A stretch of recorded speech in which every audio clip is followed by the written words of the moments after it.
Hello guys, আসসালামু আলাইকুম। কেমন আছেন সবাই? আজকে আমি দাওয়াত খেতে যাচ্ছি। কোথায় আমরা দাওয়াত খেতে যাচ্ছি সেখানে আপনাদের সাথে শেয়ার করব। আমি রেডি হচ্ছি। আমার এখন মা আমাকে ব্যথা লাগতেছে।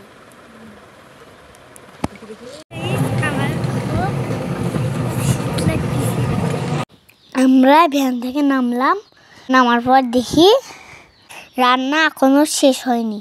এগুলো মশলা বেটে রাখছে, এগুলো সব মাংস। আমরা আসি আকিকা খেতে।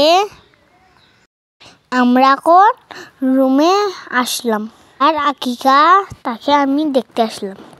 এরপর রান্না শেষ হলো, আমরা এবার খেতে বসবো। সবার বসে শেষ, আমিও আমার জায়গায় বসলাম।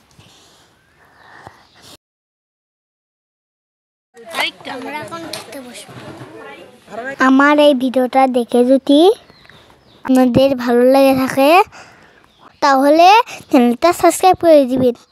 এরপর আমরা বাসায় চলে যাচ্ছি। তো গাইস, ভিডিওটা আজকে এ পর্যন্ত। সবাই ভালো থাকবেন। আসসালামু আলাইকুম।